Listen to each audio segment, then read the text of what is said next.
Qué grato es reunirnos para meditar en la palabra de Dios en este tercer mensaje de esta semana de énfasis espiritual. Levántate y resplandece. Recordamos que Isaías, el capítulo 60, el versículo número 1, da este mensaje central, enviado al pueblo de Israel en ese momento, pero que también por extensión se alcanza a los hijos de Dios a través de los tiempos y las edades. Es un llamado a su vida y a mi vida, a levantarnos no sobre la construcción de nuestras propias fuerzas y méritos, sino a levantarnos sobre ese fundamento ya colocado, esa roca que es Cristo Jesús, nuestro Salvador, esa simiente eterna, la roca eterna de los siglos.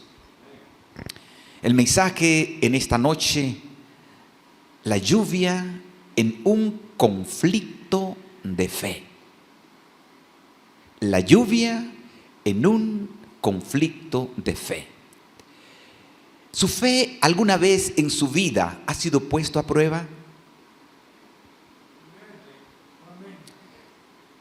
¿Su fe en Dios, en sus creencias, ha sido puesto en prueba?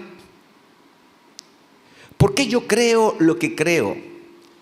¿Por qué he llegado a adquirir el conocimiento que hoy he adquirido? ¿Y por qué fundamento mi creencia? El fundamento de fe del cristiano no es las emociones, los sentimientos o los ideales. El fundamento de la creencia y convicción cristiana es en un escrito está. Y cuando la palabra de Dios nos describe las enseñanzas de vida, entonces nuestra fe es probada. A veces la lluvia es un medio de bendición para regar las plantas, la tierra pueda producir, pero la lluvia en abundancia se convierte en un problema, huracanes, destrucciones, inundaciones. Así que la lluvia puede constituirse en un conflicto, puede ser algo bueno por una parte, pero en exceso puede ser dañina y perjudicial. Pero en esta noche no nos queremos referir a la lluvia literal, sino que vamos a tomar unos textos bíblicos que ponen el fundamento de las luchas titánicas que como hijos de Dios experimentamos en esta tierra y en este mundo. Quiero invitarles a abrir sus Biblias en el libro de Joel, el capítulo número 2. El versículo número 23. El libro de Joel, capítulo 2, el verso número 23. Aquí encontramos una promesa de Dios a su pueblo. El pueblo, bajo la adversidad, estaba teniendo una carencia de desarrollo espiritual. Pero ahora Dios está hablando a su pueblo. Y el profeta Joel, conocido como uno de los profetas menores, posteriores a Isaías, está describiendo una situación muy común que ocurría en Medio Oriente en aquellos tiempos. Y el texto dice, ¿ya lo encontramos? Joel capítulo 2, el verso 23. Vosotros también, hijos de Sión, alegraos y gozaos en el Señor vuestro Dios, porque os dio la primera lluvia a tiempo, y os enviará lluvia temprana y tardía como al principio. Aquí tomamos un elemento de un concepto de una lluvia temprana y de una lluvia tardía.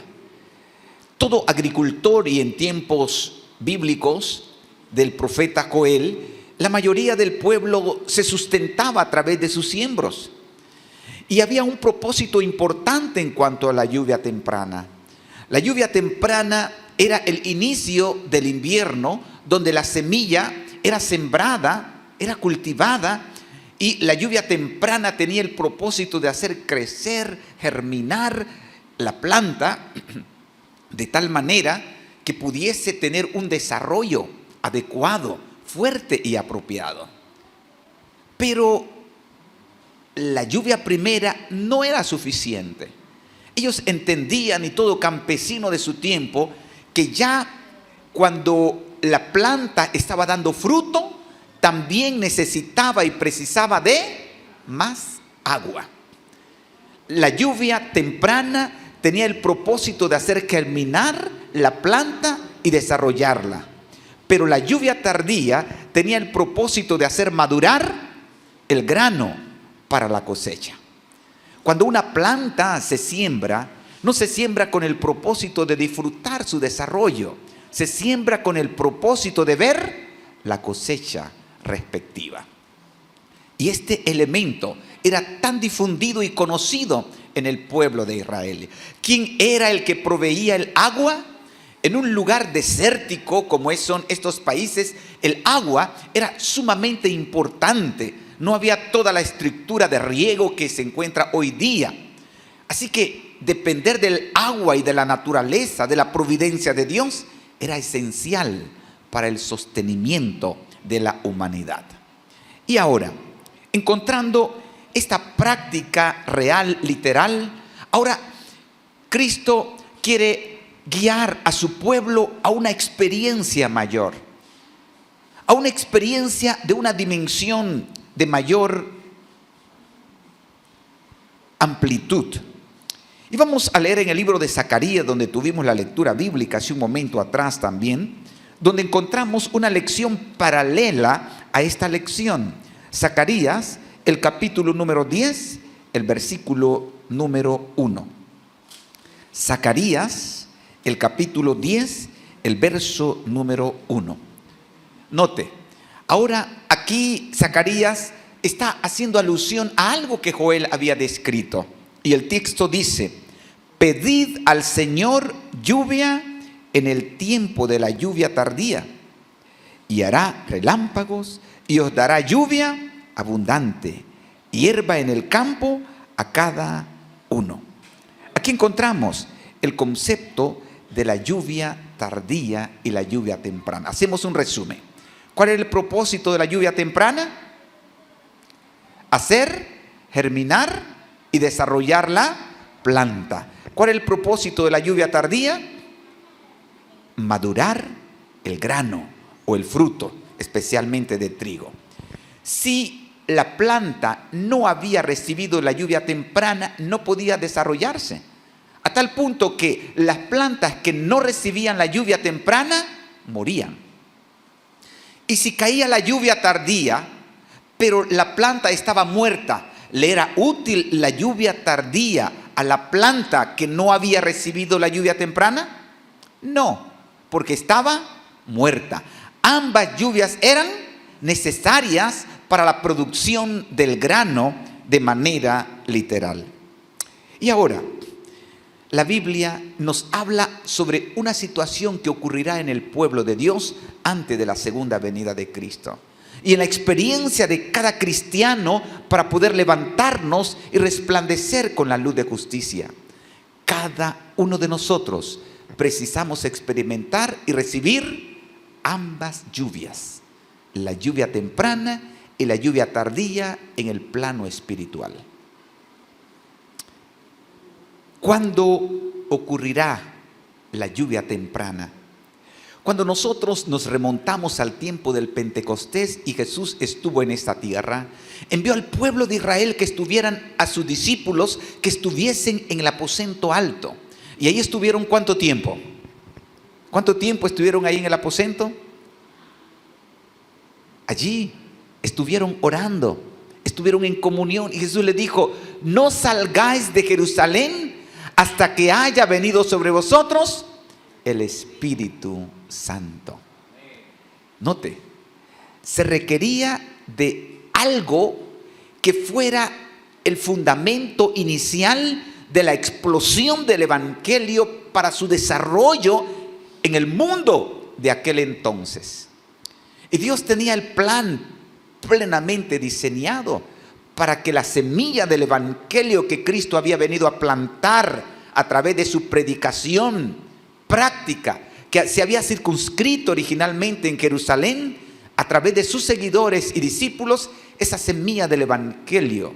No había otro plan. El Verbo se había hecho carne, humanado, había enseñado las lecciones y la representación del Padre. Emmanuel, Dios con nosotros. Y ahora el Evangelio precisaba ser disperso en toda la ancha faz de la tierra. Y allí estuvieron los discípulos. Hechos capítulo 2 nos describe cómo fue ese acontecimiento, que estuvieron unánimes, unidos. Y entonces vino de repente el Espíritu Santo y descendió sobre cada uno de ellos. Y el Espíritu Santo suplió exactamente lo que los discípulos necesitaban para poder predicar el Evangelio en todo el mundo. Porque hasta ese entonces el Evangelio solamente había sido predicado en Jerusalén. ¿Qué idioma hablaban los discípulos? Mayormente el arameo y el hebreo, los más eruditos. Precisaba ahora que el Evangelio pudiese ser predicado en todos los idiomas, y el Espíritu Santo suplió esa necesidad urgente.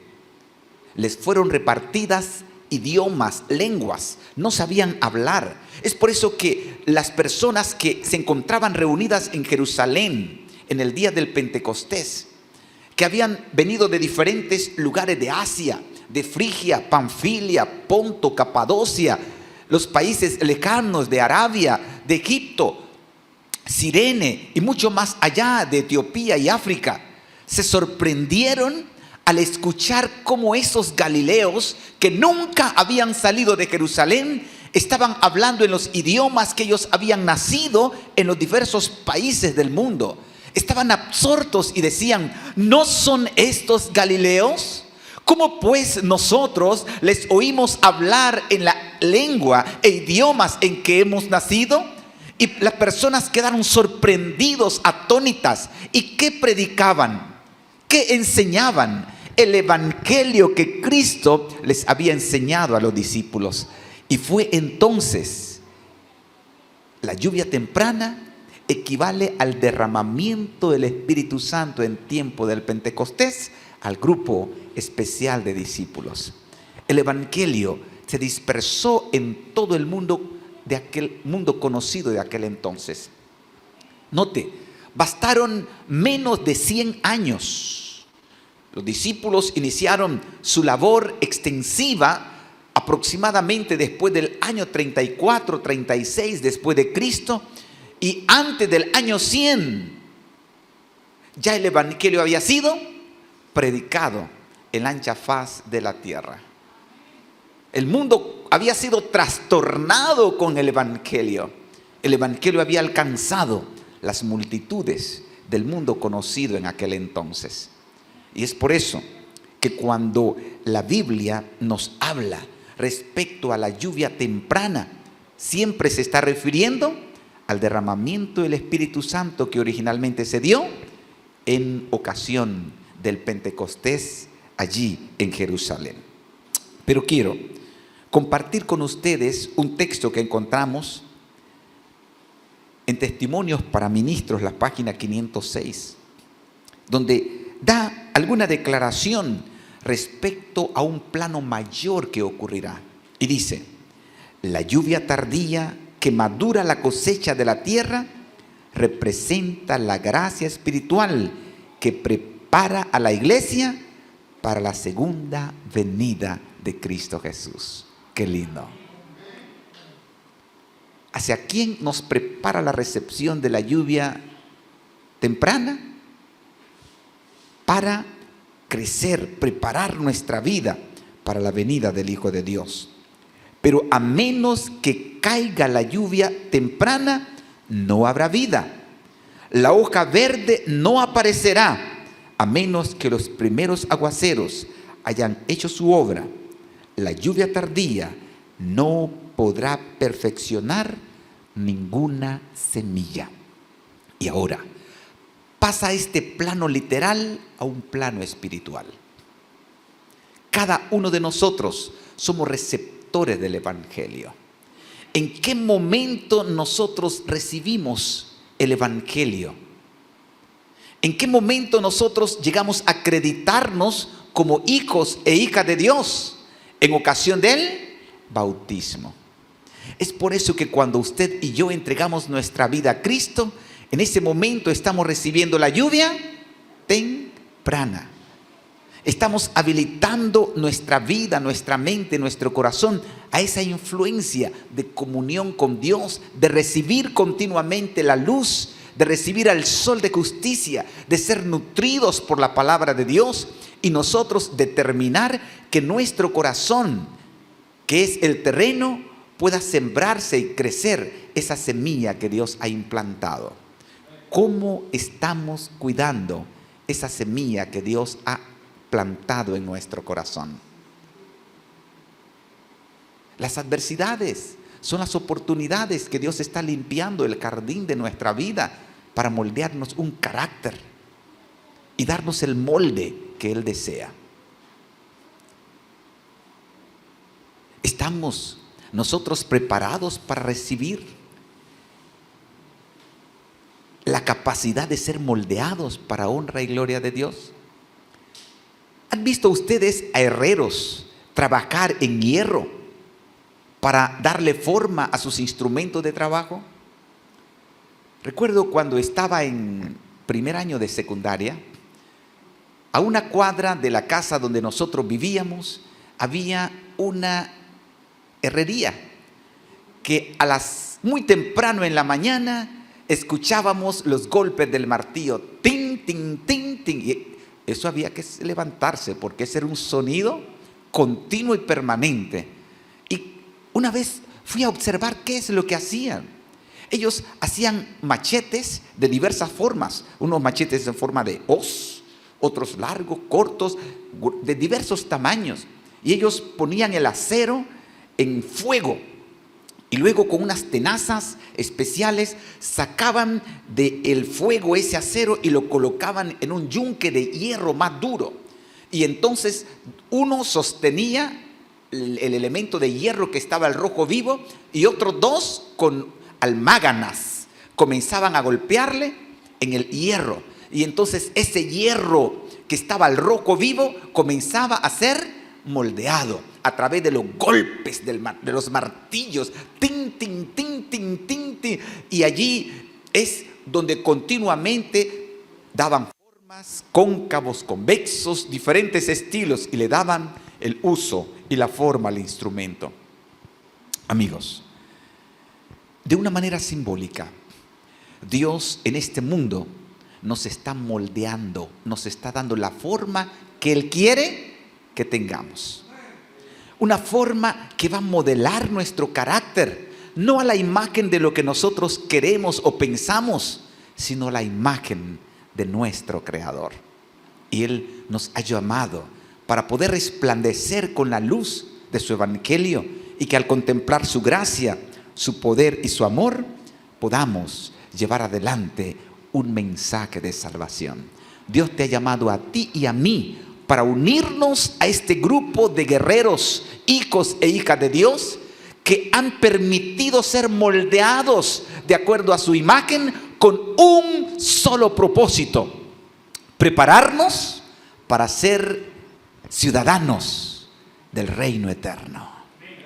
Y en este proceso nos ha habilitado de dones y talentos que han de ser compartidos e impartidos a otros, aun cuando no los acepten.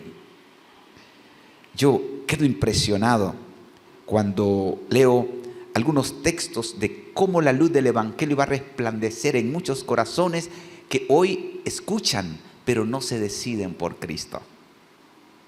Nuestra tarea no es emocionarnos porque muchos entran, o desesperarnos porque pocos entran a la iglesia. No. Su tarea y mi tarea es estar proclamando el evangelio. Porque en el momento debido vendrá la lluvia tardía. No estamos viendo la cosecha, pero sí están creciendo el evangelio en miles y millones de personas, aquí en Chitré, aquí en Azuero, en Panamá, en todos los lugares donde nos están viendo. El evangelio está siendo predicado. La semilla está siendo sembrada. Y las mentes que tienen una reflexión profunda y una comunión con Dios están siendo formadas y preparadas. Cuando venga la lluvia tardía, nos sorprenderemos como personas que fueron un poco indiferentes llegarán a formar parte del reino de Dios. Y quiero compartir El conflicto de los siglos, la página 669. El mensaje no será llevado delante tanto con argumentos como por medio de la convicción profunda, inspirada por el Espíritu de Dios. No pensemos que son nuestros argumentos que van a convencer a las personas. No, lo que va a traer a las personas a Cristo es la experiencia del Espíritu Santo transformando estos corazones.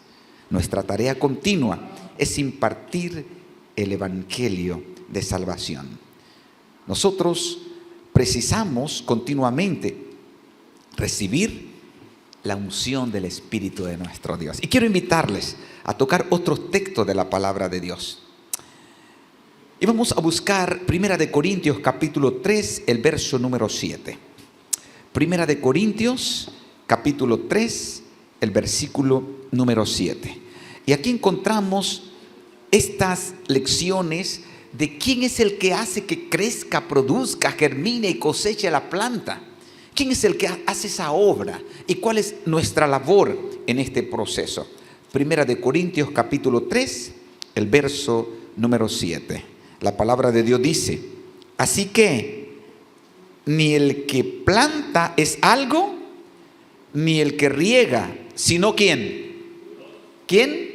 Dios, que da el crecimiento. ¿Quién es el que hace la obra para que una persona se entregue a Cristo Jesús? ¿Soy yo? Y por mi experiencia y mi pericia, mis argumentos, hace que convenza a otra persona.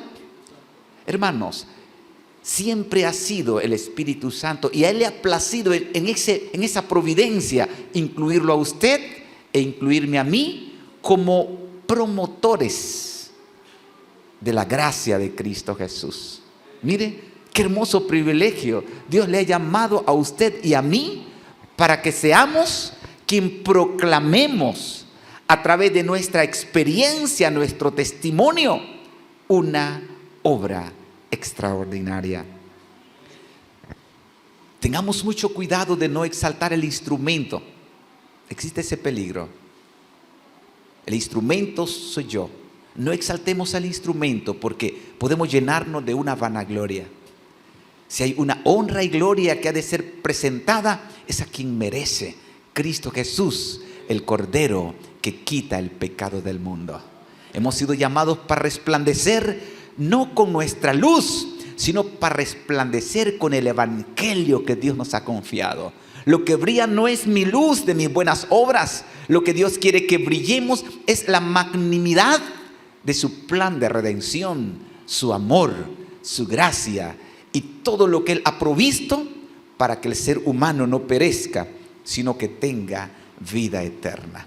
Otra metáfora que el apóstol Pablo utiliza en 1 Corintios, siempre el capítulo número 3 y ahora el versículo número 9, es lo siguiente: porque nosotros somos, ¿qué término utiliza el apóstol para identificar a la labor suya y mía en este proceso de salvación? ¿Qué nos dice 1 Corintios capítulo 3, el versículo 9? Porque nosotros somos colaboradores. ¿Qué dice la iglesia? Yo quiero que pronunciemos esa palabra. ¿Qué somos nosotros? ¿Qué somos nosotros? Colaboradores. No somos los dueños, no somos los que determinamos quién o no será salvo, quién actúa bien o quién no actúa bien, quién sí lo hace bien, quién no lo hace bien. No es mi tarea. Mi tarea es un colaborador en las manos de Dios para extender su evangelio. Y el evangelio de Dios es maravilloso. Y vosotros sois labranza del Dios, edificio de Dios. Sois, qué interesante, labranza, colaboradores, edificio. Así como un edificio hay estructuras y hay elementos, usted y yo somos parte de este edificio, de esta infraestructura. Pero hay algo que no podemos olvidar, y es el fundamento de este edificio, el fundamento de nuestra existencia. Y cuando nosotros tenemos claro nuestro fundamento, no nos angustiará el conflicto que haya en el momento. Se destruyó las Torres Gemelas, es el fin del mundo porque ya vino una guerra, se acabó el mundo y vivir en una expectativa de angustia. Hermanos, que hay angustia, sí, pero usted y yo como cristianos no vamos a vivir una expectativa de angustia por las noticias o por los acontecimientos que ocurren. Vivimos porque tenemos una conciencia de quién es nuestro fundamento. Vivimos sabiendo en quién hemos creído. Y aun cuando las cosas no salgan como nosotros queremos o pensamos, mi confianza, mi fe en Cristo no cambiará. Y las lluvias no van a trastornar nuestra vida. Las lluvias no van a desenfrenar nuestra experiencia y emociones humanas. En la confrontación y dificultad, las lluvias me harán recordar que Cristo sigue en el control. Segunda de Timoteo, capítulo 2, versículo número 19. Encontramos Segunda de Timoteo, el capítulo 2, el versículo número 19. Veamos lo que la palabra de Dios nos describe en este texto.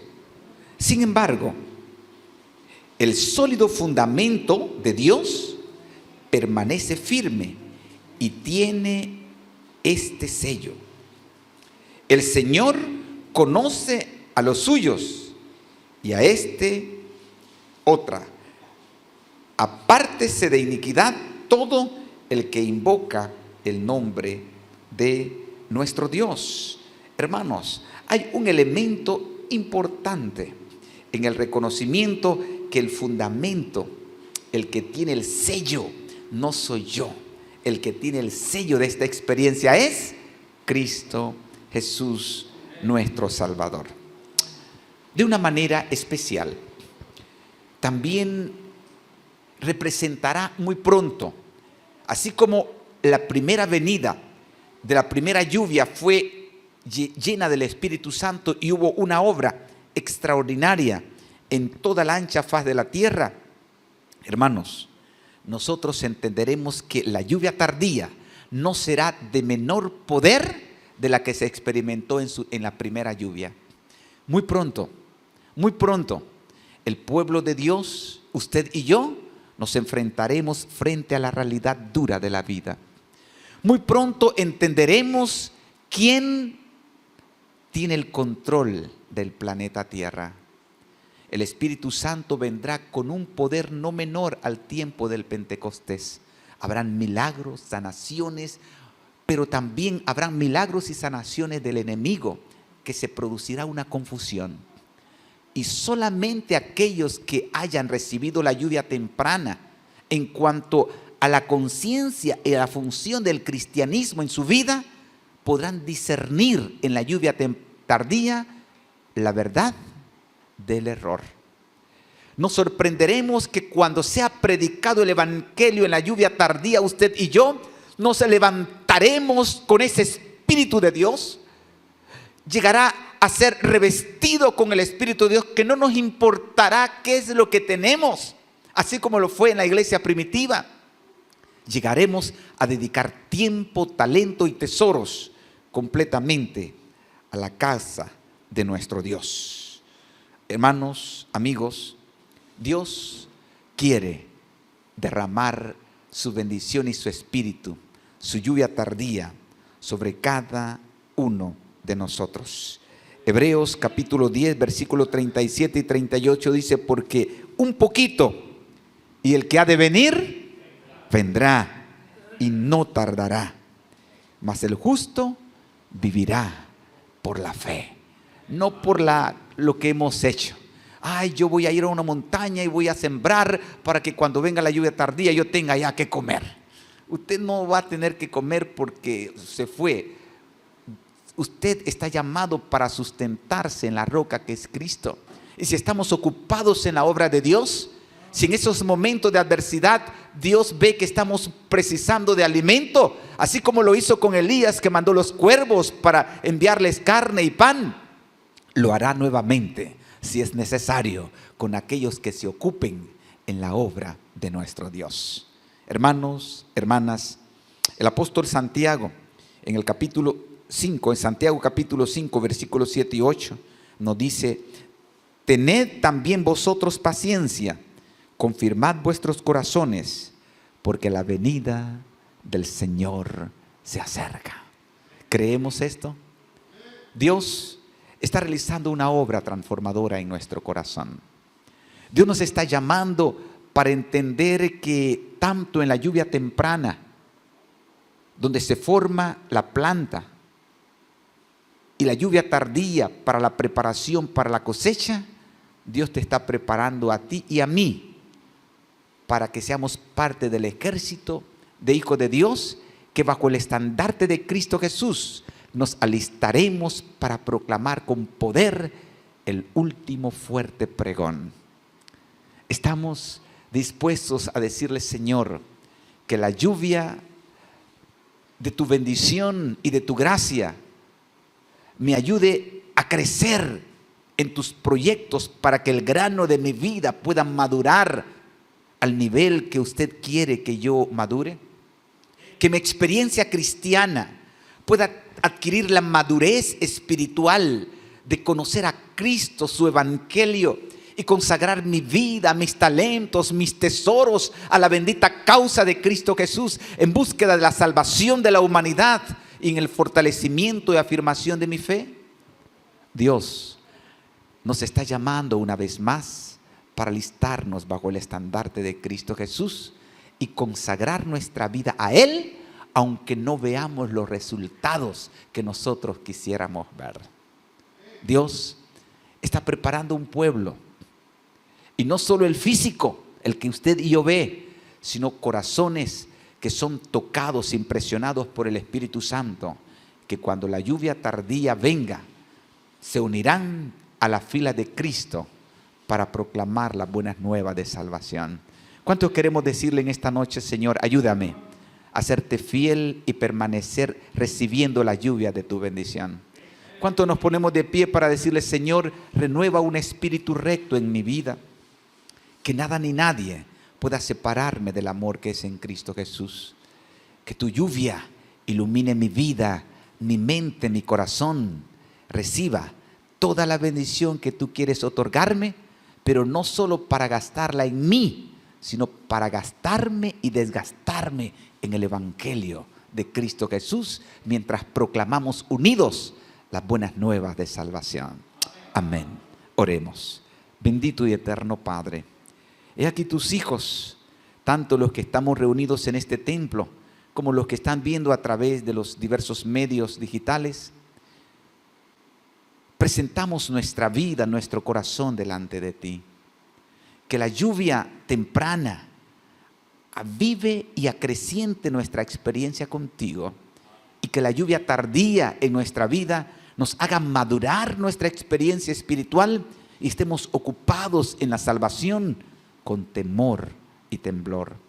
Habrán tormentas que harán que la fe de muchos flaquee, pero ayúdanos que aun cuando no veamos los resultados de nuestra fe en ti, tengamos la convicción que tus promesas son fieles y verdaderas, que instaurarás un reino que no se corromperá. Y si nuestros días llegan a descansar y tú no has venido, ayúdanos para que hasta el último momento de nuestras vidas nuestra fe en ti esté incólume. Y si nos das la oportunidad de verte venir en gloria y majestad, permítenos ser fiel hasta el último momento de nuestra vida. Que nada ni nadie pueda separarnos del amor que es en Cristo Jesús, y podamos deleitarnos, ocuparnos en la salvación que nos ofreces, motivados por el amor. Lo imploramos por los méritos de su Hijo amado Cristo Jesús. Amén.